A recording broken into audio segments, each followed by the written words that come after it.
nukan uprak nukan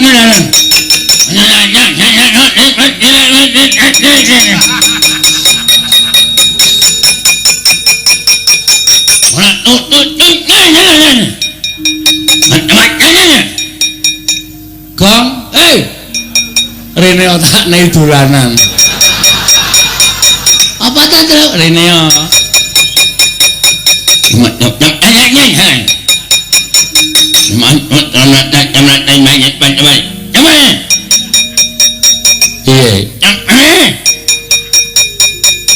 Maksudnya? Sopo? Aku piye?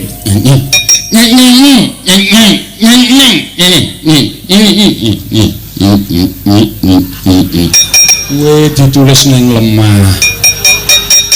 Jenengmu jeneng. Petro. Petro. Petro. Nyanyi. Ngomong apa tadi? Aku yo radung, aku jane asine radung. Ngomong kowe, namanya wes kemaman dasmu. Kok kuwi radung barang kok. Men aku yo waton ngomong kok.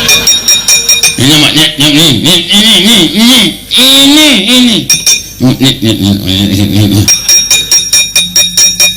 Apa ya wacane, Tru? Aku yo ora iso maca. Jenengmu sop sing mburi jenenge sapa? Sing mburi. Aku Bagong. Anake nyemai. Anake nyemai. Kemari piye? Anake nyemai. Anake Semare. Nyemar. Nah, rasa dinaiki Semar. Heeh, anake Semar. Nomor 2 nyomet nyonya. Ini nomor piro? Nomor 4. Telu. Nomor 3. Nah, arep apa kowe? Kowe ngomong ora cetha apa e? Wah, bolongan irung kecilikan terus. Kowe sapa? Anakku. Ngomong. Panik rek mah. Hah? Ngomong panik rek mah. Sapa itu? Tulis. Nih, nyempatnya.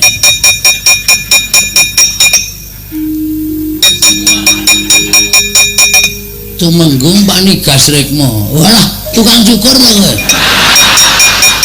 Nganyun dak maton. Nganyun dak maton.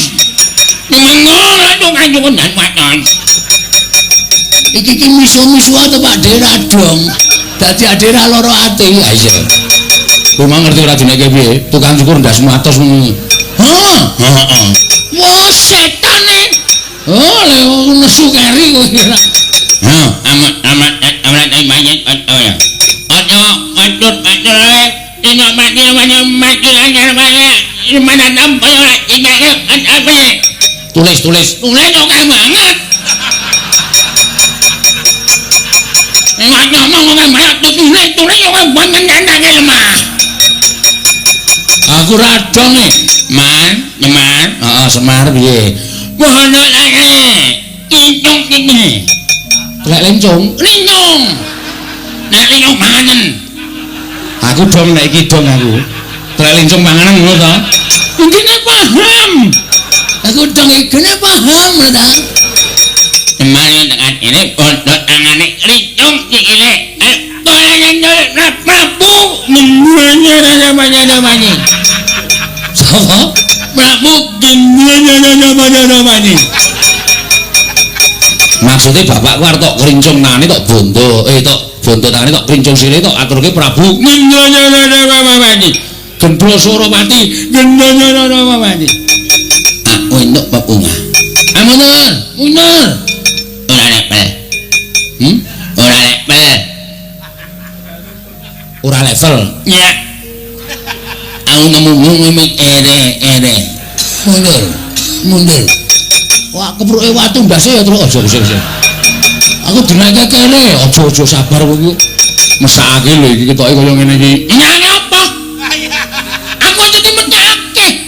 Iki kulino penang, kulino mat, ngene paparanan. Hah?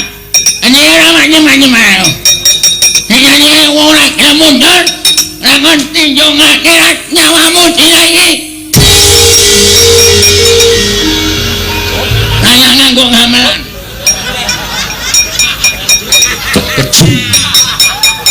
Aku wis lak mumet e. Mumet ngopo? Mumet ngrungokke suarane iki. Wen modar mbok man. Oh. Jarike apik itu. Aja ya. Aja ngene wong mati iki medeni. Ora wedi demit. Oh ya wis. Lurek. Prodo Mas atu menggung. Ha iya. Coba teh wis. Lumayan iki. Itu solo kok ngono kuwi njupuk sandangane wong sing mati. Ah ora urusan. Mungsu ya wis.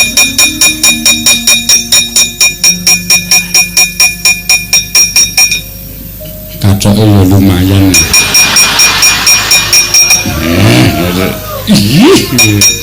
Waduh gede banget. Di seken. Ben cara kuno di seken.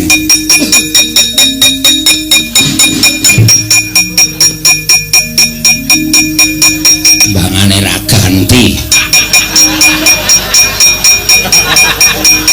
Cetemene. Mayan iki rada larang. Bangane krokodil. Wedan gareng iki ketegelen nek kuwi. Wedan nganti kaya ngono itu. Wis mati ora krasa. Lho mbakune mawut-mawut kok. Aku kok linting no. Wah, kon linting aku ora. Iki cepet banget nek disumet. Rung sumet terus mabut ngono wis tekan cangkemmu.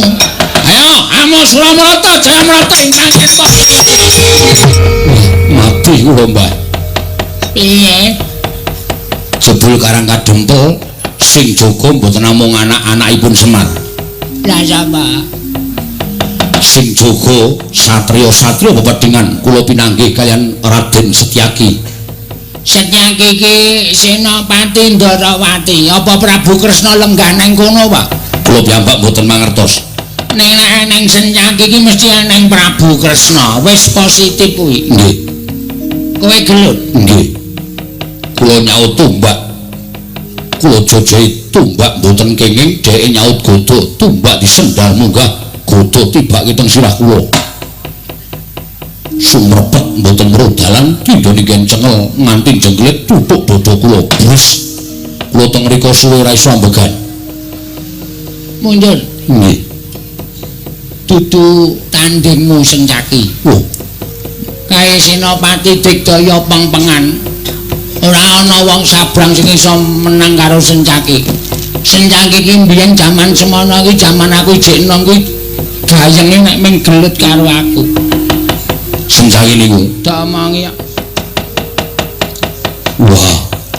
Pejah kula, Mbah. Rekyana Pati Kunjara Yaksa. Nggih. Terus pundi? Pinanggih kalian satya gagah gedhe. Dhuwur naminipun Werkudara. Kawon ta panjenengan? Inggih. Mundur. Panjenengan badhe majeng. Pun ta, mundur. Inggih. Panjenengan sampun sepuh lho, Mbah. Ampun so nyawang tuane sing baku semangate. Oh inggih. Nek mboten kula sing ndungani Karang Kadempel ora bakal sungsang bawana parik. Inggih, Mbah.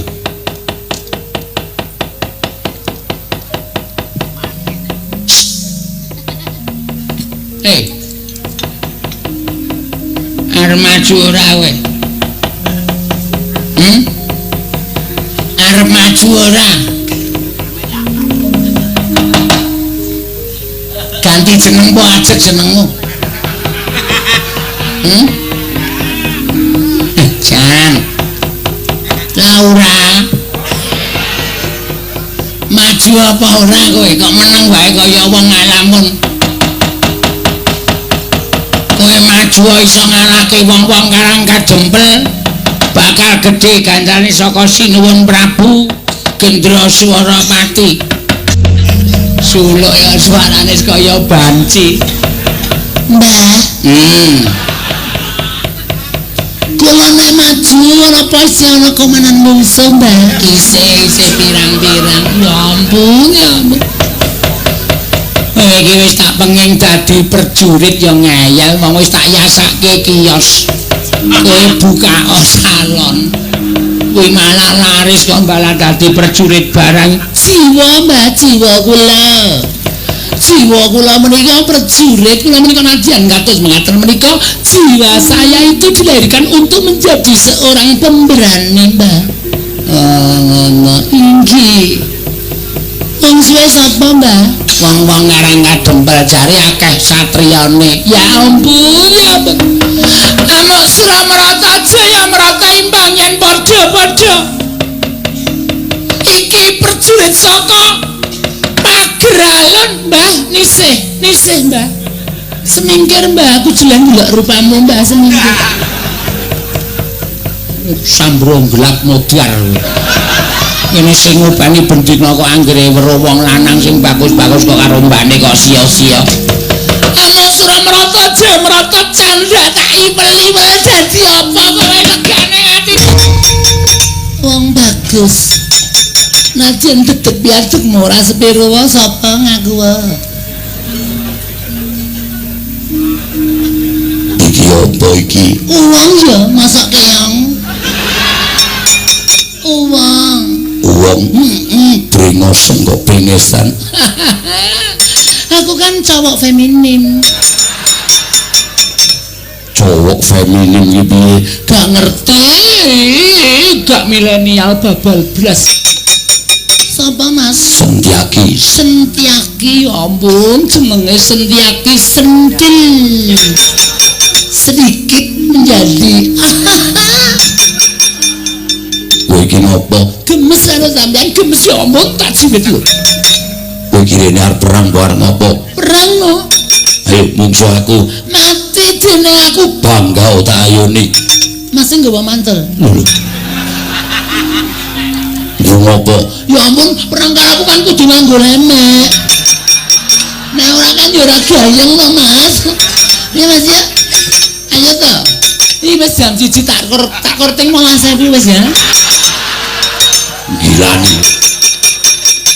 Ya ampun, Mas, aja mlayu to, Mas, boyo aku dilegani. Yo mlakune wis ki lho, Mas.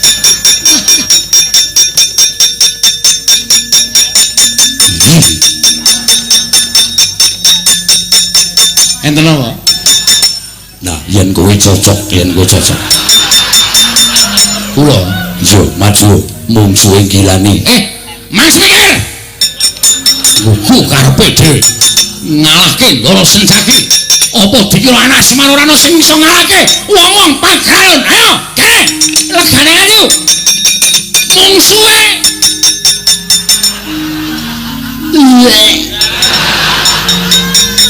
Cici. Mual wetengku. Ya ampun ana wong kok rupane kaya ngono. Ya ampun kok ya urip. Sasaranku kan om. Iki kok Mbah Kakung kaya ngene ya ampun ya wis kaya urip. Sapa kowe? Sapa kowe? Kowe sapa? Petro. Jeneng kok Cakra. Cakra ngebleki jasmu iki. Ora kasar-kasar to, Mas, ngendikane ora kasar-kasar ya ampun ngrani wong tuwa ya dicokot tebeng bola, harus enom-enom, nek ngendika jasa kasar, ndak ditiru bocah cilik. Sing aduh, tak kira apa ya ampun, udule bodong. Asik lho iki guduranan. Bodong aku saiki. Iki sesuk diboncengke Bagong ngalor ngidul kae. Gong, Rene tak kandhani le. Ngapa Sip iki. Mikat kowe. Piye? Ya ampun sapa meneh iki? Lho, lengganan kok lali. Iki aku mung kari ngesak molas piye dalan ora? Sudi nggo apa mbabrak apa? Kowe sing ngapusi aku kowe ya, Sa. Kowe sing ngapusi aku bayar kanggo duit palsu. Aku ya wedok palsu kok. Ya ampun kurang ajar. Bareng nggodhet monolopi. Monopoli kok monolopi. Monopoli ya ampun. Yo, ayo. Ora masalah ya. Dia nekat banget iki. Wah, kono padange ya kono. Cah edan ta. Oh, darat-darat kaya ngono kae. Wah, kowe iki nganggo wig to. Tiwas tak jambak rambute arep tak beleh kok copot. Gundul. Heeh. Rasida. Ilang kemauanku. Kok iso? Arekane arep tak rangkul arep tak beleh iki malah rambutnya copot. Bucak geting tremplong ndase. Gilane. Gundul kayak minyak samin ketoke ndase. Kayak minyak samin ki minyak roti. Ono kamane kurang ajar ya ampun. Dandananku dirusak kabeh. Ya ampun buar pede. Ayo ndi Semar Badranaya? Wis luweh ora. Iki kecil mungil. Iki kirek-kikik ya.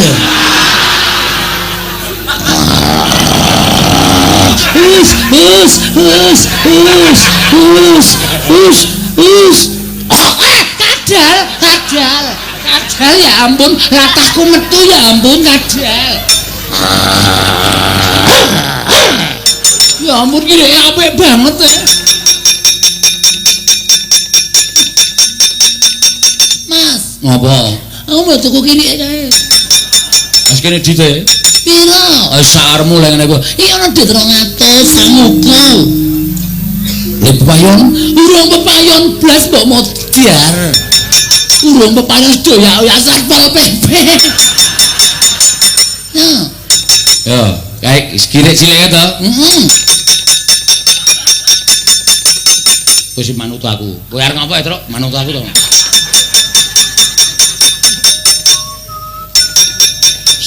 Si galak lho iki. Nek nganti kowe ora iso lek ngopeni galak tenan iki. Ngendro ora. Iki gereng iki. Tur iki iso kaya menungso. Masa? Kowe dituku ana 200 gelem ra? Nek gelem jegok pisan, nek ora gelem jegok pindho. Ora gelem. Ditambahin nek njaluk tambah jegok pisan, nek njaluk ora tambah jegok pindho. Njaluk tambah. Ya ampun. BPKB-nya. Tambahi BPKB gelem ra? Nek gelem jegok pisan, nek ora gelem jegok pindho. Ora gelem. Ya ampun, sertifikat kiosnya. Wah iya. Gelem ora? Nek gelem jegok pisan, ora gelem jegok pindho. Ora gelem. Ya ampun, wis ra ndek apa-apa. Ali-ali. Ya ampun iki penganggonku lho. Penganggonku iki penganggon ngene yangku biyen. Oh, jenenge yange sapa mbiyen? Lopez. Wis ora apa-apa tak ikhlaske. Tambahi ali-ali gelem ora, nek gelem jegok pindho, nek ora gelem jegok pisan. Oh, ya diwali-wali. Hah? Nek ora gelem jegok pisan, nek gelem jegok pindho.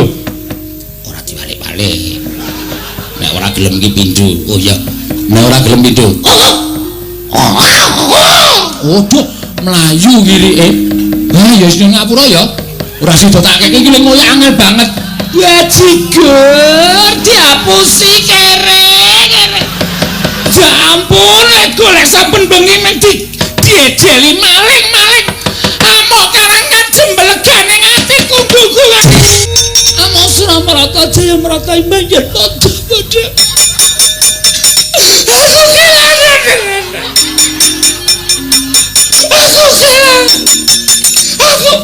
Aku kelangan. Aku sih dirampok urip-uripan. Pedro, nun. Iki piye iki? Mboten ngerti niku edan kok sajane niku. Kudu gecek mawon mbono lho. Ora kowe iki kelangan opo? Ya ampun, kecekelen. Lek kok malah sampean begitu iki dirampok kejadian. Aku kelangan das, Pak.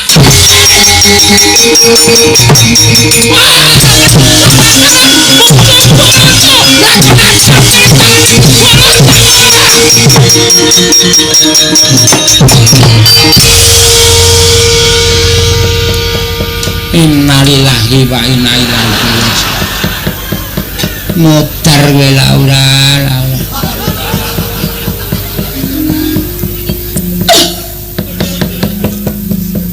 Isih urip ta? Tiwasne tak dongake mesti muring-muring. Ya ampun, Mbah. Mbah. Tolongin aku, Mbah. Tolong, Mbah. Iya tak gotong ya. Lah bocah kok kaya ngene. Wis waras yo nggih, waras inggih, Mbah. Inggih, sesuk bengi dik nyambut gawe waras saya, yang gegolek pasaran ya waras saya Laura. Aja lara ngendak. Kowe ra iso dienggo golek pasaran ya Sahara, Samirah, Laura, Sukini. Pirang-pirang jeneng kula Mbah lah ya. Amuk ndi wong karang kadembel. Sopo? Panah Pandhu Raden Janaka. Raden Janaka dasar Purya. Prabu Gendro Suropati. Ayo bali. Aja ngarep-arep iso boyong marang Kakang Semar. Yen Janaka isih cetha pocapane, isih gleleng pacake ora bakal kelakon kowe boyong Kakang. Wah, kelakon penjang kamu Palade.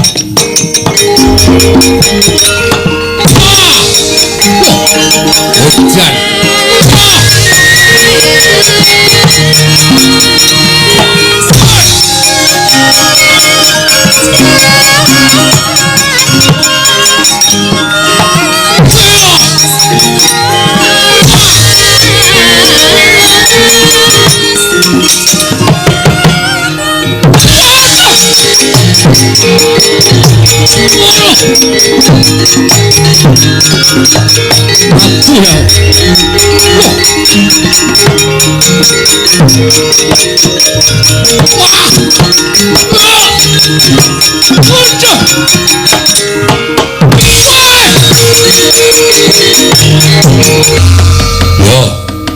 Pancen wong Tidaya, pancen wong pilih tanding wong-wong Amarta. Ning apa dikira Prabu Gendro Suropati mundur tekan suwene? Raden Janaka, kowe kuat nadai pusakaku Kyai Candra Wirayang. Ora nggletak tekaning pati meguru karo kowe Barat. Kowe ora bakal kuat nampa kekuataning Kyai Candra Wirayang. Ayo, kowe nglumpruk tanpa daya nadyan ora tekaning pati nanging pepes bayu kang tapis. Ora duwe kekuatan.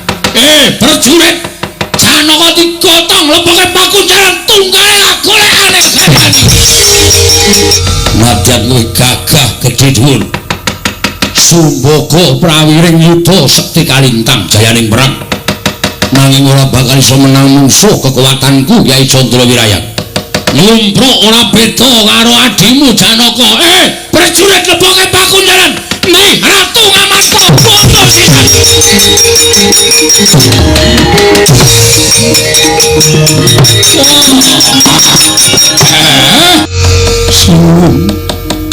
Sesemban kula Kidul raosing manah kula dipisah kathahing para kawula kareng kadempel sami alok. Yen to kadang kula kekalih inggih menika pun Janaka kelawan Werkudara sampun kapikuting mengsah. Monggo nyatanipun kekuatanipun Puntadewa menika dumunung wonten kadang kula kekalih. Mila menawi kadang kula Arjuna lan Werkudara sampun kapikuting mengsah bebasan sampun boten gadhahi kekiyatan. Sarah mungguing lautan wastra lungsut wonten ing sampihan. Mboten wonten ginanipun babar pisan kula gesang wonten ing Madyapada. Sinuwun monggo kula aturi amungkasi dhateng gesangipun Puntadewa.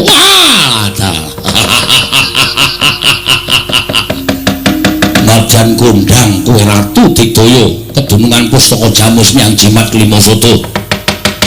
Ning tinemune bebau kiwa tengenmu wis sempal. Wis pepes mergo adimu lanang loro wis tak pikut. Wis ra bakal iso mlawat. Kowe ora iso piye-piye Puntadewa. Boyong leboke pakunjaran sira iki.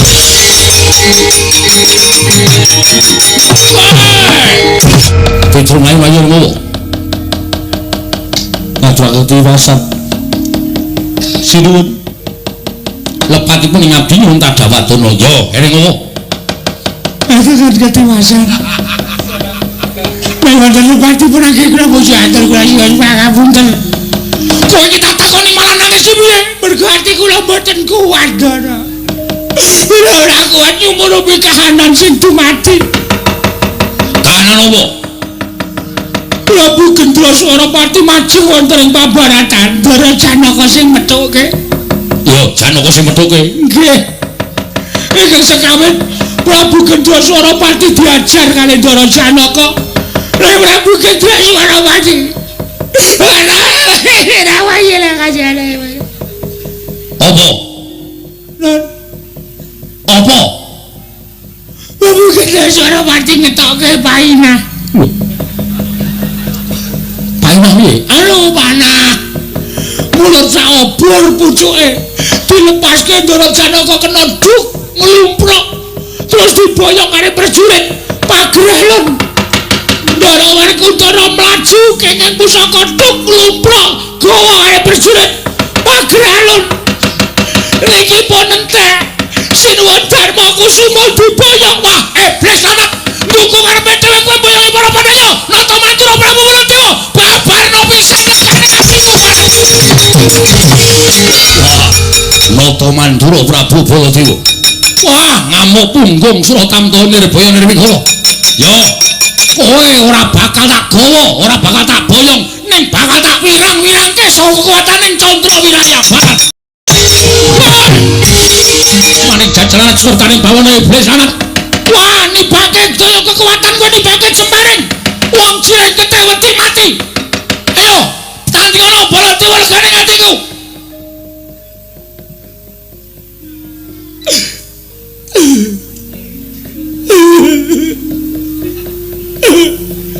Petro apa kowe malah nangis nang karepku apa?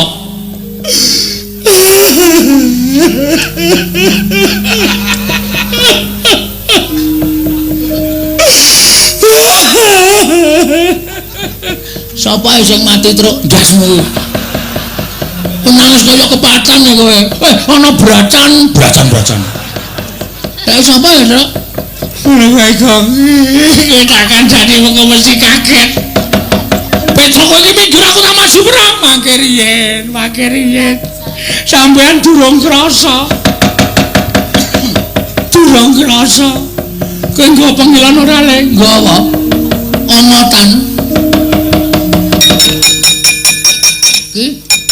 Wong lanang kok ya nggo panggilan barang. Nggo macak ya. Ana apa Petro? Niki nun sewu lho. Manyawang pasuryan sampeyan. Lho, iki karepe piye? Iki kok malah ana macan barang. Niki boten macan sinten-sinten. Nek sampeyan Ndara wah mati aku wis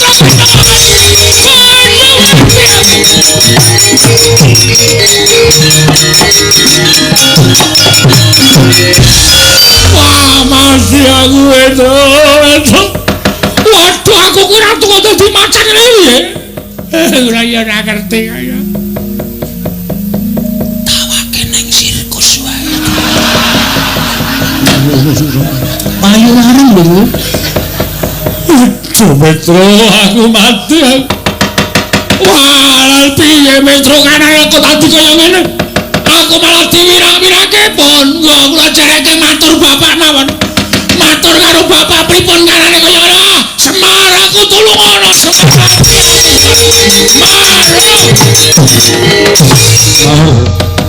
Semar aku mati aku ora ngerti karo aku Semar. Empun ngerti. Mboten sah dikandhani kula wis weruh kahanane. Aku wujud macan Semar nggih kula pun ngerti niku merga daya kekuatane pusakane Gendroswara Pati.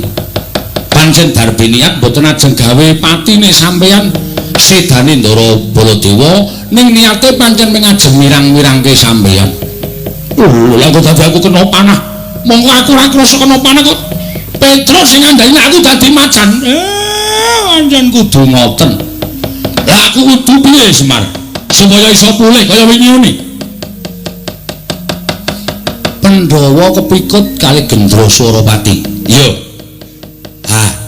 nek sampean kepengin dadi Baladewa melih utuh kaya wingi-wingi mang goleki Gendra Suropati nika ling Unjara Pandhawa teng pundi nek iso sampean ngluwari Pandhawa sampean bakal bali kaya wujud wingi-wingi ning nek ra iso anggipun selaminipun kaya ngeten niku wah dalah mati aku wis ra apa-apa didol wae kowe ora kena kok kowe piye mlisip kok le ngendang aku senengane kok mesake lho kok Ndara Baladewa lho sampean mang budidaya nek sampean gelem budidaya mestine bakal ketemu terus anane mang goleki nek aku mlebu nang Karang Pradisan mesti aku dicekel karo wong Karang Pradisan yen aku mlebu ngalas mengko mesti aku digawe lara karo buron wono utawa satu kewan alas galak men ditutke pono kawan wah ya ora ngono kuwi Mar aku biasane ngetutke satria iki meng ngetutke biawak kaya ngene macan kok biawak macan Bagong gelem ora ngetutke aku ora gelem ngetut aku kletak ndasmu pecah kowe oke waduh galak banget gitu lho nek ora ditutke iso ngletak tenan iki ning ora anu lho ora leman lho ya ora mengko nek teng wono nek ketemu macan wedok ora digedhe Gus aku anggap macan apa sapa ngerti nek nafsu kebinatangane ketok ya ora mungkin iki kedadian saka ratu kok ya gua kula dereke goleki Ndara Pandhawa lah kowe piye Pak kowe wis rasah ngurusi karo aku to aku mbangane kowe ngerti aku mbangane kowe wis ana do mangkat ndaramu golek ana sing tak gumuni iki Sinuwun Ndarawati lah kok malah kaya ilang ora ketok iki janjane menyang endi aku yo mbuh mau goleki kok ya ora ana ya Pak ben panjenengan iki pancen wong pinter panjenengan iki wong sing waskita mbok menawa wis ngerti marang lelakon iki oh nggih Petruk nala gareng dijak Bagong macan iki tutno nggih Pak ngestaken dawuh aja pati-pati mandhele do ngetutke nek durung ketemu karo pakun jarane Ndara Punta Ndara Werkudara Ndara Janaka nggih siap Pak ngestaken dawuh ya Jan yo lho aku iki Baladewa aning macane ora sudi kon basa ora gelem lara tangoko ya mangkat dhewe kono wah gebuki wong desa ya Tru ya Jan yo ya wis ora apa-apa nek aku dadi Baladewa basa meneh oh siap nek iso wujud macan ngene iki ya biasa wae ya wis sakarepmu Petro melu aku nggih kula dereke gareng nanti mengke nak tekan riki pun kula dereke ning ora saliwat ngarepan metu mburi niki mau kok ndak ketemu karo Prabu Gendra Suropati yo aku njaluk pamit Semar ngati-ati muga-muga pikantuk kepadang Ndara Baladewa